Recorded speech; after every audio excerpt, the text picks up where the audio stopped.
Grammar rules को छोड़ो यार। एक टाइम के बाद ना ग्रामर रूल्स का कोई भी मतलब नहीं होता है। जब तुम जॉब में जाओगे ना, तुम्हें कोई भी ग्रामर रूल्स के हिसाब से तुम्हें जज नहीं करेगा, तुम्हें उस हिसाब से जज करेगा कि हाँ तुम कितना इंग्लिश बोल सकते हो या तुम कितनी चीजें समझ सकते हो, ठीक है। और मैं आपको ये बता दूं, हर कॉर्पोरेट वर्ल्ड में सिर्फ इंग्लिश में ही इंटरव्यू होता है, उसके बाद की जो कहानी होती है ना वो हिंदी में ही होती है। तो ये ग्रामर रूल्स यार मुझे नहीं आ रहा है, मैं कैसे करूं, मुझे इंग्लिश बोलना नहीं आता, तो इससे डरना बिल्कुल छोड़ दो, ठीक है। मैं खुद कॉर्पोरेट में काम कर चुकी हूँ, तो मुझे पता है कि जब हमारा इंटरव्यू होता है ना, तभी ये बड़ इंग्लिश आती है। उसके बाद का जो सारा काम होता है, आप एक बार सेलेक्ट हो जाओ, आप कंपनी में चले जाओ, उसके बाद जो सारे काम होंगे ना वो हिंदी में होंगे, या भी जो भी हमारी मातृभाषा होती है, जो जो स्टेट की भाषा होती है उसमें होती है। और सबसे बड़ी बात, तो इंग्लिश अगर सीखना है ना तो ग्रामर रूल्स को तो आप भूल जाओ, ठीक है। आज जैसा मैं इंग्लिश सिखा रही हूँ वैसा आप एक बार ट्राई करके देखो, क्योंकि जब मैं इंग्लिश सिखा रही हूँ तो इसमें मैं सारे स्टोरी को लेती हूँ, ठीक है। जो भी चीजें आ रही है, अब जैसे अगर यहाँ पे ट्रस्ट का वर्ड आ रहा है तो इसका क्या मतलब होगा, ठीक है। फिर उसके बाद यहाँ पे आस्क्ड में ईडी क्यों लगा है, ठीक है। कोई भी अगर ग्रेजिंग आ रहा है यहाँ पे तो ग्रेजिंग का क्या मतलब है। तो यार तुम्हें एक स्टोरी में इतनी सारी चीजें अगर मिल जा रही है, तुमको ये भी पता चल रहा है कि ये यहाँ पे क्यों आ रहा है, ईडी क्यों लग रहा है, ग्रेजिंग का मतलब क्या होता है, तो तुम यार कितनी चीजें सीख सकते हो। एक वीडियो रोज देखो, या फिर अल्टरनेट डेज में ये वीडियोस देखो, आपकी इंग्लिश में गारंटी देती हूँ बहुत ज्यादा अच्छी हो जाएगी। अगर आप बिगिनर लेवल में भी है तो भी मेरे चैनल को सब्सक्राइब करो, इंग्लिश आसानी से सीख सकते हो, ठीक है। तो चलो आज का जो वीडियो है वो हम स्टार्ट करते हैं। और आज का जो टॉपिक मैंने लिया है, क्योंकि देखो मेरी जो इंग्लिश सिखाने का तरीका है वो बिल्कुल अलग है, तो आज का जो मैंने यहाँ पे आप कह सकते हो टॉपिक लिया है वो है don't play with people trust. अब ये जो ट्रस्ट है ना, ये बहुत महंगी चीज है बेटा, ठीक है। इसको है ना आज के युग में ना ये सबसे सस्ती चीज हो गई है। पहले ये महंगी थी, अब ये सस्ती हो गई है। तो मैं कह रही हूँ ट्रस्ट मतलब होता है विश्वास। कि डोंट प्ले यानी कि डोंट मत खेलो लोगों के, पीपल मतलब होता है लोग, ठीक है। तो don't play with people trust, लोगों के विश्वास के साथ मत खेलो। पर आज हम वही करते हैं कि लोगों के विश्वास के साथ ही खेलना पसंद करते हैं, ठीक है। उसके बाद ये जो है एक कहानी है, ए फार्मर, ठीक है, जो है फार्मर, ठीक है। फार्मर मतलब होता है किसान। A farmer asked his son, son मतलब आपको पता है बेटा, ठीक है। आस्क्ड मतलब होता है कि कोई भी चीज पूछनी, ठीक है। आस्क्ड मतलब ये होता है हिज सन। एक किसान ने अपने बेटे को पूछा to take their herd of sheep, sheep मतलब होता है भेड़, ठीक है, हिंदी में आपको पता होगा। उस फार्मर ने ये कहा अपने बच्चे को कि जो शिप है, जो भी उसके सारे बहुत सारे भेड़ हैं, उनको आप ग्रेजिंग के लिए ले जाओ हर दिन। यहाँ पे एवरीडे मतलब होता है हर दिन। ग्रेजिंग का मतलब आपको होता है जब हम चराने के लिए लेके जाते हैं ना रोज, हम जैसे गाय को भी चराने के लिए लेके जाते हैं, जो हमारी भैंस होती है उनको, तो जब चराने को लेके जाना है आपको बोलना है तो उसका मतलब होता है ग्रेजिंग, ठीक है। And their herd of sheep, ठीक है। अब कभी भी अगर आप बोल रहे हो कि जैसे मैं आपने सुना होगा बहुत सारे लोग हैं, ग्रुप ऑफ पीपल हम बोलते हैं, तो वैसे ही शिप के लिए मतलब भेड़ के लिए यहाँ पे ग्रुप ऑफ पीपल हम नहीं बोलते हैं, यहाँ पे ग्रुप ऑफ शिप नहीं बोलेंगे, हम यहाँ पे यूज करते हैं हर्ड ऑफ शिप। तो कभी भी अगर आपको बहुत सारा शिप दिख रहा है, बहुत सारे भेड़ दिख रहे हैं, तो उसको आपको क्या बोलना है, हर्ड ऑफ शिप। देखिए इतना समझ आ गया कि एक किसान ने अपने बेटे को कहा कि क्या करो आप इसको चराने के लिए ये लेके जाओ, ठीक है। और वो ऐसा रोज करता था, मतलब अपने बेटे को वो रोज बोलता था, वो जो फार्मर है वो रोज ऐसा करता था, ठीक है। While the boy watched over the ship, ठीक है। वाइल, वाइल मतलब हो जाता है जब वो, बॉय मतलब आपको पता है लड़का, वॉच्ड मतलब देखना, ठीक है। अब वो जब ओवर द शिप, ठीक है, अब वो जब शिप को ले जा रहा है तो वो उनके ऊपर निगरानी भी रखेगा कि कहीं वो चले ना जाए।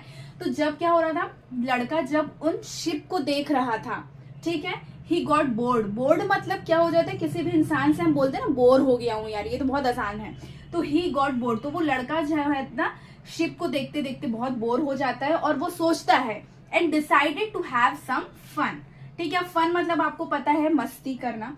एंड डिसाइडेड, उसने डिसाइड किया कुछ मस्ती करने का, मतलब वो बोर हो गया था यार इनको देखते देखते, तो वो क्या सोचा कि मैं कोई फन करता हूं, मैं कुछ मस्ती करता हूं। सो मतलब होता है इसलिए, ठीक है। आप जैसे कहते हो ना हिंदी में कि उसने मुझे गाली दिया इसलिए मैंने उसे भी मारा, तो जो इसलिए है ना, क्या होता है, इसका मतलब होता है सो ही शाउटेड वॉल्फ। शाउटेड मतलब क्या होता है पता है, चिल्लाना। वो जोर से चिल्लाया वॉल्फ, ओके, वॉल्फ मतलब बहुत बार, 1-2 बार उसने वॉल्फ वॉल्फ इतने जोर के चिल्लाया। Upon hearing this, wolf wolf सुन के, हियरिंग यानी कि सुनना, ठीक है। वॉल्फ वॉल्फ सुन के क्या हुआ, द विलेजर्स, विलेजर्स मतलब होते हैं गांव वाले। आप लोग रोज तो नहीं जाते, कभी कभी अपने गांव में जाते होंगे, तो आप गांव को हम इंग्लिश में बोलते हैं विलेज, और जो गांव वाले होते हैं उनको हम बोलते हैं विलेजर्स। तो यहाँ पे जो विलेजर्स थे रैन, ओके। अब ये हमारी क्या बात हो रही है, ये पिछले मतलब जो हो चुका है उसकी बात हो रही है, राइट, इसलिए यहाँ पे आ रहा है RAN, ठीक है। अगर मैं आपको कहूं कि अभी दौड़ो, ठीक है, रन का, तो इसका जो फर्स्ट वर्ब आता है, फर्स्ट फॉर्म आता है, वो होता है रन। चूंकि ये चीज हो चुकी है इसलिए यहाँ पे सेकेंड फॉर्म ऑफ वर्ब आ रहा है, यानी कि ran. Villagers ran to help him chase the wolf away. अब देखो, मैंने आपको पहले वीडियो में बताया कि अगर जहां भी किसी भी सेंटेंस में अवे आ रहा है, इसका मतलब होता है कि कोई भी चीज को वो भगाने की बात कर रहा है, ठीक है।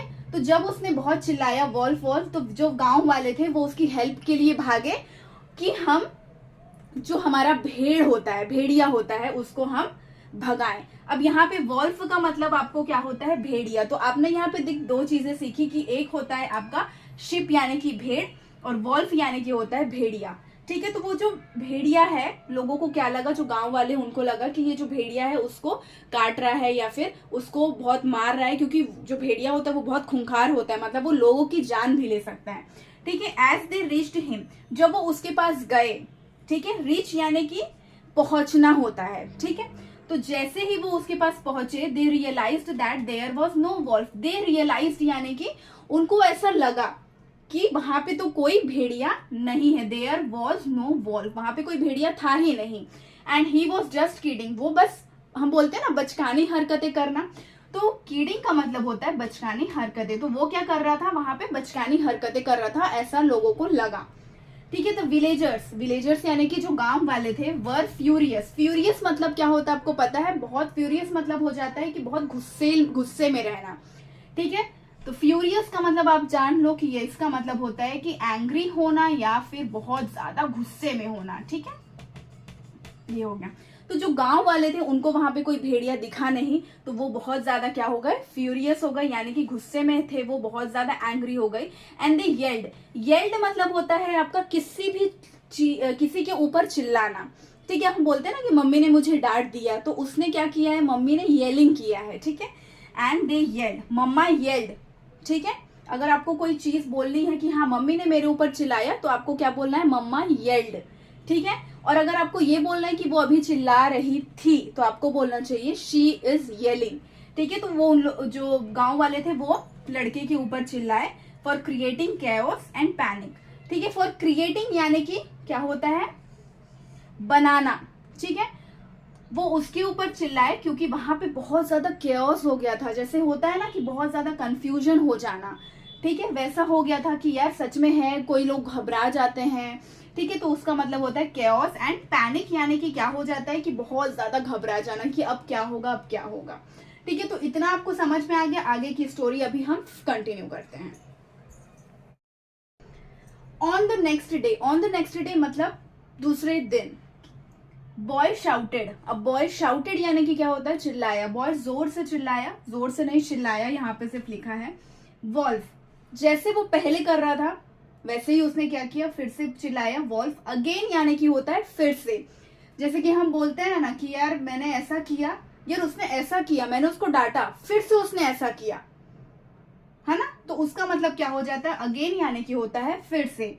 एंड वंस अगेन यानी कि फिर से। विलेजर्स यानी कि मैं आपको बता चुकी हूँ कि गांव वाले जो थे वो फिर से आए, केम टू हेल्प हिम, वो उसको फिर से क्या करना है, मदद करने आए। एंड सॉ यानी कि यहाँ पे क्यों आया है सॉ, क्योंकि ये सेकंड फॉर्म ऑफ वर्ब है। जो चीज हो चुकी है उसके साथ हम हमेशा लगाते हैं सेकंड फॉर्म ऑफ वर्ब। अब अगर इसी चीज को मैं ऐसा कहूं कि उन्होंने अभी देखा, तो यहाँ पे क्या लगता है, फर्स्ट फॉर्म ऑफ वर्ब यानी कि सी आ जाता। तो सी का सेकंड फॉर्म ऑफ वर्ब होता है सॉ, SAW, इसलिए यहाँ पे आया है सॉ। तो जो चीज हो चुकी है उसके साथ आपको हमेशा क्या लगाना है, second form of verb. Okay, तो saw that there was no wolf, वहां पे कोई वॉल्व था ही नहीं, यानी कि वहां पे कोई भेड़िया था ही नहीं। This made them very angry again, अब फिर से विलेजर्स जो गांव वाले थे वो फिर से उसके ऊपर क्या हो गए, गुस्सा हो गए। मतलब उसने पहली बार किया, चलो छोड़ दिया, सेकेंड टाइम भी उसने क्या किया, वही चीज किया, जबकि वो चीज वहां पे थी ही नहीं, हो ही नहीं रही थी। फिर ऑन द सेम डे, अब होता है ना कि हाँ थोड़ी देर के बाद क्या होता है, उसी दिन, ठीक है, ऑन द सेम डे यानी कि उसी दिन, ठीक है, the boy saw an actual valve. अब जो लड़का है, सॉ यहाँ पे मैंने आपको बताया क्यों आया है, तो अभी आप कमेंट करेंगे कि क्यों आया है, क्योंकि मैंने अभी आपको क्या बताया है, जो भी मैंने फंडा होता है वो मैंने आपको बताया। तो यहाँ पे अब आप मुझे बताना कि सॉ क्यों आया है, कमेंट करके। The boy saw an actual valve, अब उसे सच में, एक्चुअल यानी कि सच में, ठीक है, हम बोलते हैं ना कि एक्चुअल जो चीज है वो ये है, एक्चुअल में वहां पे उसे भेड़िया दिखा। That has terrorising the sheep, जो कि उसके भेड़ को क्या कर रहा था, डरा रहा था, टेरराइज कर रहा था, ठीक है। टेरराइजिंग यहाँ पे इसलिए यूज हुआ है क्योंकि यहाँ पे उसका मतलब क्या है कि ये उसे डरा रहा था, ठीक है। द बॉय एंड क्राइड, अब वो बॉय क्या करने लगा, रोने लगा। अब यहाँ पे क्राइड क्यों आया है, क्योंकि ये बात हो रही है जो हो चुकी है, इसलिए यहाँ पे ईडी का भी यूज होता है, ठीक है। अब मैं आपको बताती हूँ, शाउटेड, राइट, जो चीज हो चुकी है वहां पे ईडी लगा जाता है, ठीक है, ये एक ईडी यहाँ पे लगा है। हाँ, अब देखो यहाँ पे दिस मेड, ठीक है, यहाँ पे मेड आया है, ये भी क्या हो गया है आपका, मैं आपको बताती हूँ, मेड, ठीक है, और मेक, जो मेक है वो फर्स्ट फॉर्म ऑफ वर्ब है और मेड जो है वो क्या है, सेकेंड फॉर्म ऑफ वर्ब है, राइट। पर ये चीजें हो चुकी है, आप इतना दिमाग में बैठा लो, जो चीज हो चुकी है उसके साथ मुझे क्या लगाना है, सेकेंड फॉर्म ऑफ वर्ब। तो यहाँ पे इसलिए क्या आया है, मेक नहीं आया है, यहाँ पे आया है मेड। मतलब मेड अगर आ गया इसका मतलब जो चीज हो चुकी है, ठीक है। सामने वाले को अगर आपने बोल दिया मेड, यानी कि उसका मतलब ये है कि जो चीज हो चुकी है वो इसके बारे में बात कर रहा है। द बॉय क्राइड वॉल्फ, ठीक है। अब यहाँ पे जो लड़का है वो रोया वॉल्फ करके, ठीक है। प्लीज हेल्प मी, मुझे बचाओ, प्लीज हेल्प मी, प्लीज मतलब होता है हम रिक्वेस्ट कर रहे हैं कि प्लीज, और हेल्प यानी कि मेरी मदद करो। तो मी अगर यहाँ पे आ गया तो इसका मतलब ये है कि मेरी मदद करो, प्लीज, प्लीज यानी कि रिक्वेस्ट करना। बट नो विलेजर्स, पर, बट यानी होता है पर, नो विलेजर्स यानी कि कोई भी गांव वाला, showed up as they believed, पर कोई भी गांव वाले ना कुछ इंटरेस्ट भी नहीं लिया उन्होंने, और ना तो वो उसके पास आए, क्योंकि एज दे बिलीव्ड, बिलीव्ड यानी कि बिलीव करना किसी भी चीज पे, ठीक है, एज दे बिलीव्ड, क्योंकि उनको ऐसा लग रहा था, विश्वास हो गया था कि that the boy was joking again, वो फिर से जो लड़का है वो क्या कर रहा है, फिर से जोक कर रहा है, क्योंकि उसने फर्स्ट टाइम जोक किया, सेकेंड टाइम जोक किया, और थर्ड टाइम में जब वो सच में इससे मदद मांग रहा था विलेजर्स वाले से, तो वो नहीं मदद किए। इसलिए ऐसा कहा जाता है कि कभी भी है ना, किसी भी चीज में झूठ नहीं बोलना चाहिए। फिर होता क्या है कि जो चीज अगर बाद में सच भी होती है ना, तो लोग आपके पास मदद के लिए नहीं आते हैं। तो मोरल ऑफ द स्टोरी ये है कि किसी भी के साथ हमें, लोगों के ट्रस्ट के साथ, विश्वास के साथ हमें नहीं खेलना चाहिए, क्योंकि जब हमें उनकी सबसे ज्यादा जरूरत होगी तो वो वहां पे नहीं रहेंगे, क्योंकि हमने पहले ही उन्हें क्या कर दिया है कि भाई ये तो विश्वास के लायक है ही नहीं। तो अगर आपको ये वीडियो अच्छी लगी हो, मेरे इंग्लिश पढ़ाने का तरीका अच्छा लगा, तो प्लीज चैनल को लाइक करो, सब्सक्राइब करो, क्योंकि ना मुझे ये सबसे बेस्ट फंडा लगा, मैं रियल बताऊं तो, क्योंकि इसमें सारी चीजें ना आपको क्लियर हो जाएगी कि यहाँ पे शाउटेड आ रहा है, यहाँ पे क्यों ईडी आ रहा है, यहाँ पे सेकंड फॉर्म ऑफ वर्ब क्यों आ रहा है, कैसे आ रहा है, कौन किसका सेकंड फॉर्म है, फर्स्ट फॉर्म है, ये बहुत सारी चीजें यहाँ पे क्लियर हो जाएगी। और आप अगर मेरा वीडियो लगातार देखोगे तो आपको बहुत सारी चीजें ना दिमाग में सेट हो जाएगी, और वो ऐसे सेट होगी ना कि लाइफ टाइम ना आपको मतलब कहीं और देखने की, जाने की जरूरत भी नहीं है। क्योंकि मैं आपको बताऊं, ग्रामर रूल्स की जो रील्स होते हैं मैं भी बहुत देखती हूँ, पर मेरे दिमाग में वो नहीं गया। और जब मैंने ये सोचा कि यार ये सबसे आसान तरीका है, क्योंकि अगर आप लोग मेरा वीडियो हमेशा देखोगे तो आपको ये एक बात समझ में आ जाएगी कि जो चीज हो चुकी है उसके साथ हमेशा सेकंड फॉर्म ऑफ वर्ब लगता है। मेरी वीडियोस आप देखोगे, मैं बोलूंगी तो वो प्रैक्टिस हो के ना एकदम दिमाग में बैठ जाता है, इतना दिमाग में बैठ जाता है कि आगे चल के आपको कोई भी प्रॉब्लम नहीं होने वाली है। ठीक है, तो अगर वीडियो अच्छा लगा तो चैनल को लाइक करो, सब्सक्राइब करो। तब तक के लिए बाय।